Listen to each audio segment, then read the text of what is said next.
आम आदमी party, BJP और कांग्रेस को सरकार ना बनाने दे।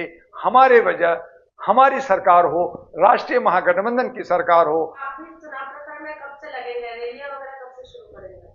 जर्नलिस्ट महोदय, बहुत लोगों ने प्रेशर दिया कि डॉक्टर दुआ जी आप लड़िए।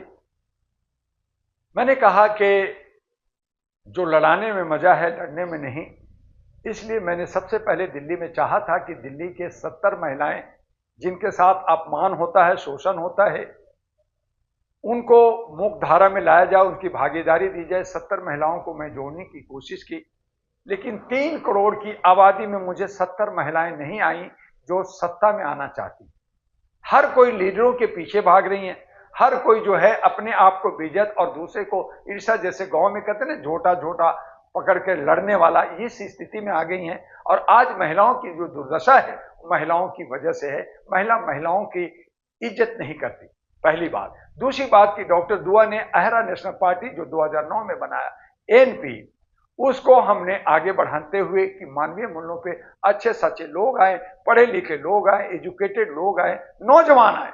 वो भी आर्थिक रूप से कमजोर होते हैं, वो भी इन भीड़ में, इन मारामारी में वो आना नहीं चाहते, अपना वो कैरियर में आईएएस आईपीएस वगैरह बनना चाहते हैं। तो वहां भी हमें कहीं ना कहीं मायूसी मिली। उसके बावजूद भी हमने राष्ट्रीय महागठबंधन का निर्माण किया, नेशनल ग्रीन अलायंस जिसका मैं चेयरमैन हूं। उसके अंदर 23 पार्टियां हैं और भी बहुत सारे ग्रांट हैं। उन सब को मिला करके हमने दिल्ली के अंदर 800 उम्मीदवारों को उतारा है।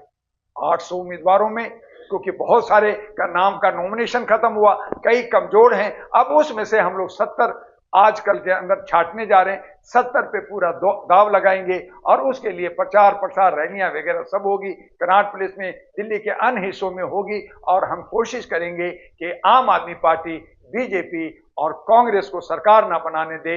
हमारे वजह हमारी सरकार हो, राष्ट्रीय महागठबंधन की सरकार हो, अहरा नेशनल पार्टी की सरकार हो, अच्छे लोगों की सरकार हो, पढ़े लिखे की सरकार हो।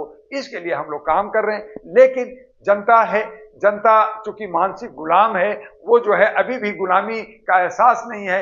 हर कोई भटका हुआ है, हर कोई बड़े बड़े लोगों के पीछे भाग रहे हैं। कोई शराब में, कोई 1100 लेने में, कोई 500 लेने में, कोई 2100 लेने में, तो लेने यानी मुफ्तखोरी में फंसे हुए हैं। अपना करोड़ों का वोट का अपना कीमत नहीं समझते, लोकतंत्र का कीमत नहीं समझते, अपने संविधान को नहीं समझते। और यही वजह है कि आज हम लोग बिखरे हुए हैं। उसे समेटने की मेरी कोशिश है। देखते हैं कामयाब कितना होते हैं। जनता निर्भर करेगी, जनता पे निर्भर करती है। जनता 5 फरवरी को वोट देगी, उसे जो रिजल्ट 8 फरवरी को आएगा, जो भी आएगा, हम उसको सैल्यूट करेंगे। लेकिन हम लोग अगर हार भी होती है तो हार मानने वाले लोग नहीं हैं। हम सामाजिक कार्यकर्ता हैं, मानवीय मूल्यों के लिए काम करते हैं, मानवता के अलग जगाते हैं, उसके लिए अवेयरनेस, उसकी प्रोटेक्शन और लोगों के हक अधिकार की बात करते हैं।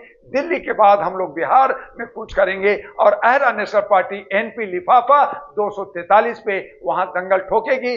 बिहार के बाद हमारा जो है आसाम और केरला होगा, तमिलनाडु होगा 26 में। तो इस तरह की हमारी लड़ाई चलते रहेगी। लेकिन आइए, दिल्ली की लड़ाई एक दिलचस्प होने जा रही है। और दिल्ली की लड़ाई के साथ साथ जो महाकुंभ हो रहा है, वहां हमारे साधु लोगों ने कहा ये महाकुंभ नहीं, मृत्यु कुंभ है। 128 वहां के जो रहने का उनका जो बसेरा था, उसमें आग लग गई, जहां पे मुख्यमंत्री भी थे। तो अब भगवान जी भी हमारे साधुओं को नहीं बचा पा रहे हैं, हमारे आस्था को नहीं बचा पा रहे हैं, और इस तरह से हमारी महिलाओं और बच्चों को भी नहीं बचा पा रहे हैं। कहां गए भगवान, किधर गए भगवान? हम लोग ढूंढ रहे हैं। कोई आसमान में ढूंढ रहा था, अब तो पाताल में, मस्जिद और दरगाह के नीचे भगवान को ढूंढ रहे। लेकिन भगवान है कि मिल नहीं रहे, तो हमारा कल्याण कैसे होगा? और उसी कल्याण में दिल्ली भी जो है राजधानी है, यहां भी जो राजनीतिक विषाद फैला हुआ है, यहां भी गंध और दुर्गंध ही दिखने को मिल रहा है। क्या होगा